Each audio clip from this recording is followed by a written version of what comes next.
Time for us to delve into a manager's first aid kit. And I know you're asking yourself, but why? Because it is such an essential thing. For a lot of people who have just moved into the position of management or supervisory responsibilities, it is a daunting position to be in, unless you've had some practice. But there's a book that can help you manage yourself, manage others, and manage processes and procedures. And so this is where we meet up with Joan Underwood. At the beginning, we wanted to start managing self, and that was so critical to the start. Joan, good morning to you. Good morning to you as well, Pearson, and everyone who's joining us, and greetings from Antigua and Barbuda. Show off, you're right. From beautiful Antigua and Barbuda, where the beach is just the beginning. See, Just I know it. I know the slogan. So here it is now, Joe. We're back into the book. We've just completed part 2 last week with you, and we looked then at managing self. And there's so many areas one has to get oneself ready for the job ahead. In some instances, it's a difficult job, but in some instances, it's also quite a rewarding responsibility one takes on when one moves into management or supervisory skills. So now we're dealing with people. That's where we're going to now. And as we're talking about managing others, we're talking firstly still about managing self and recognizing that in managing people, you have to recognize how they view you. And one of the first things that they will want to do is figure out, do I trust you? You've been thrust upon me. Do I trust you? Absolutely. And, one of the ironies about leadership, about management, because leadership is an essential component of management, is that while it's not about you, it is about you because depending on how you show up, as you said, people are going to make decisions based on your actions, how you show up. And so it's really important that even as you focus on leading others, that you have that self-awareness. Remember where we started out? That's why the book is structured that way. So self-awareness, as Aristotle said, is the beginning of wisdom. Doesn't guarantee you wisdom, but you're certainly not going to be wise unless you're self-aware. So true. Trust. Trust got its very own chapter because it's so important. It's so fundamental. Because at the end of the day, leadership is about getting things done with and through others. And there are a couple of ways you can try to do that. You can try to do it through a command and control where you simply issue directives and expect people to just line up like good soldiers and march to your beat. That works in certain organizations, but for the most part, people have free will. And so what you want is not just compliance, but what you want is commitment. And commitment flows from trust. No one is going to be committed to you or to following your leadership if they don't trust you. If they don't trust you, you may get compliance, but you won't get commitment. And having had both, I guarantee you that commitment is what you want to aim for. Yeah.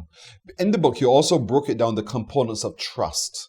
And I think I'd like to go through them so that everyone understands how those building blocks lead to that commitment, a level of commitment we've been talking about. And you started at the bottom, and you said competence. And you're quite right. The first judgment call that a lot of our staff would make is, are you really as competent as they think you are or as they say you are? And so your competence will be called into question. And so you have to find a way to start building the trust through addressing your competence. Absolutely. We have to show up as being competent, that we have the knowledge, the skills, and the ability to get the job done.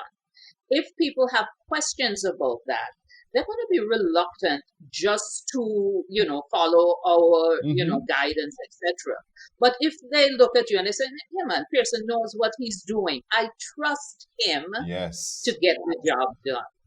Yeah. And that's not the time for you to show off, or as we say here, pomposette, because you're competent, because you're still building a relationship. And then the next step is character. If one thinks your character is such as that you're a big show off, they want nothing to do with you.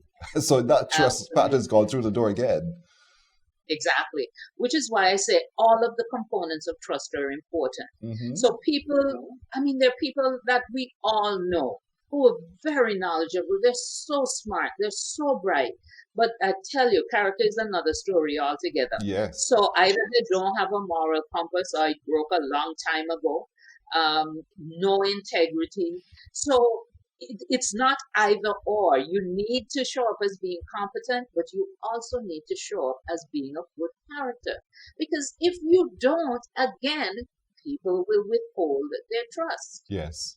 And here it is, because a lot of times people are promoted through organizations, and at the lower levels, you get to see them as they are. And suddenly they move into a different position, and as if the slate was wiped clean. It doesn't quite happen that way. So how does one adjust one's character so that we get it right, and almost ask them to forget the past, so to speak? Well, I tell you, that is perhaps the most difficult gap to fill. Because if people have a trust deficit with you because they have concerns of your character, getting a new title is not going to change that. So Getting a true. bigger office is not going to change that. And, there's no guarantee that you can erase whatever concerns they had about your character in the past. But I tell you what, it's something you need to work at every single day. And here's where hope and prayer may be part of your strategy. Because you have to, in addition to consistently showing up as being honest, as having integrity, people still have the choice whether or not they're going to say, okay, that what happened in the past is water under the bridge. I'm going to give you a new opportunity. Yeah. So there's no guarantee, because it depends on how egregious the past breaches were, whether or not people will choose to overlook what happened in the past and say, okay, I do see a change. I do see a new and improved version. I do trust this version of you. It takes time. It takes time. Benevolence, you say in the book, you said, people don't care how much you know until they know how much you care. That's such a powerful statement. It is. And I remember an older person telling me that, and this was when I had just come back with my first master's degree, and I thought, I was like, oh yeah, the world is lucky to have me.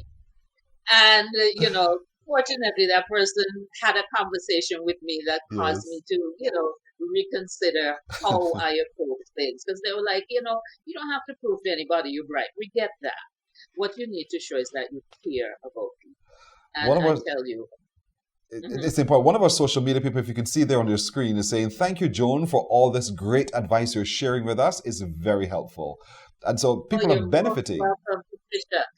Patricia Van. Hi, Patricia. Boy, this is someone from my past. Really? Yes, if it's the same Patricia Ben, I'm thinking of, she used to run the University of the West Indies extramural campus here in Antigua. That's how old it is, extramural campus. It's a small world. So benevolence is critical. So they don't care how much you know until you show how much you care. And that requires you to take time, again, taking time to show that you care, taking time and interest in what's happening with the people who you're responsible for managing, so that they buy in, and that trust is begun to be built. That's important. You were saying? Yeah. I want to just amplify something that you said in terms of showing interest in your people. Way back when management, first became a discipline of science, they used to look at people as units of production. Yes. People are so much more than that. If you do not make the effort to invest the time to get to know your people as human beings, not as units of production, you will never leverage that commitment, that trust, that discretionary effort. You'll get compliance, not commitment. You heard that, people? She said never twice, so you know how serious that is. You will never. So, folks, show an interest. Don't take them for granted. They're not simply units of production. We are people with lives and experiences and hearts that beat, and we'd like to know you care. And so that's important that you share that too with the people for whom you have responsibility. But then the fourth ladder on this rebuilding of trust is consistency. And you're right. You're absolutely right. Because if you showed it to me today, I liked it, and then tomorrow you brought me something else completely different. Yes. Problems. Exactly. And authenticity is so important because Mm-hmm. listen, people are going to see right through you if it's just a front that you're putting up that listen, I need something from you, so I'm going to be very benevolent towards you today. Yesterday I wasn't, tomorrow I won't be, but today I am because I need you to deliver something for me today. Mm-hmm. People see right through that and they become resentful of it, and that's not a foundation for building trust. Now I refer to consistency as a meta competency, and I was using Meta before Facebook decided they were going there, right? So, what do I mean by a meta competency? It means that it overarches everything else. So, you need to be consistently competent. You need to be consistently of good character, and you need to be consistently benevolent for people to truly trust you.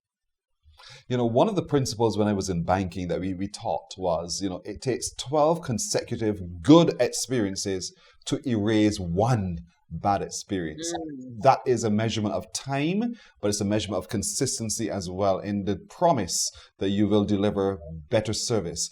And so I think that is important too when we're doing management, that we need to recognize people are going to be assessing us, they're going to be judging us. But in order to turn that behavior around, it's going to take time, but it's going to require you to be consistently delivering on the promise that you would have made. And that's so important. You talked about overcoming that trust deficit in many ways as well. And I like that because you talked about continual development. If you're looking at your ability to do the job, you got to continue to develop one's skill sets as well. Indeed. So the thing is, how it typically works, you get promoted to a managerial position because you excelled in your former position as a technical worker, as a knowledge worker. The competencies are different though, as that you require to be successful as a manager. So you have to retool, you have to reskill. Not saying abandon your technical proficiency, but there are a whole new array of skills that you need to acquire. And continuous learning, the day that you stop learning, well, I say for myself, the day I stop learning, hopefully that will be the day that I close my eyes for the last time, because my goal is to learn something every day, because there's just so much that's out there, and you can learn from every single interaction with anyone, right? So make the commitment, and when your people see that you've made that commitment, it encourages them, it inspires them to do the same so that you're able together to level up. So how do I then, on a day when I didn't do as well as I ought to have, because we will have those days while we're consistently performing, there are days when something happens and we're not off the track. How do we fix it so that we don't lose trust? Great question. And vulnerability and trust is kind of a chicken and an egg situation, because you may say, I'm not going to be vulnerable with so and so because I don't trust them. But the thing is, if you are willing to be vulnerable, that can build trust. Yes. Because it shows that you're honest, that you're open. So whenever I am leading a team, one of the first things that I let them know, listen, here is where I need your support most, because this is a developmental area for me. And if I'm building a team, if I have the opportunity to build a team from scratch, I always look for people with complementary skills, because there's certain things that I know from get-go, okay, John, that's not your forte, but the team needs it. So I deliberately, if I have the opportunity to do the hiring, I look for people who can complement and supplement what I bring to the table, so that those whom we serve get the benefit from the full array of knowledge, skills, competencies, and traits. Recognition is also going to be important. It's all well and good to say I'm going to compliment and supplement, but if you don't at least show the appreciation for what I'm doing to assist you, I'm going to step back. I say, you really are as competent as you profess to be. So there are a whole host of factors that we're building up here, folks. And I hope that everybody today reaches out to get a copy of the book. And in reading, don't just read the words because they make sense. Read the words and take some time to let them dwell for just a moment, as I do, as I read them too. And in dwelling, then it triggers a whole host of things that either you're doing right or you're doing wrong or you need to do better at. And certainly, this book is a really great guide. Joan, as always, Thank you for the uplifting engagement. And I want to encourage everyone to get a copy yourself. Days Bookstore has them. So head out to Days Bookstore and you can get a copy of this book as well. Managing Manager's First Aid Kit. Many things that we can learn from this. Or you can go online to utdsinc.com. You can go onto Amazon and get your copy there as well. She ain't here, but you can still drop a note to Joan and Joan can make arrangements for you as well to get a copy of the book. Joan, as always, thank you so much for joining us. I hope you come back here soon because we love having you on this island as well. But enjoy yourself while you're there in your homeland of Antigua. Thank you so much. You're welcome, my friend. See you next week. Joan Underwood, great session indeed. Get the book.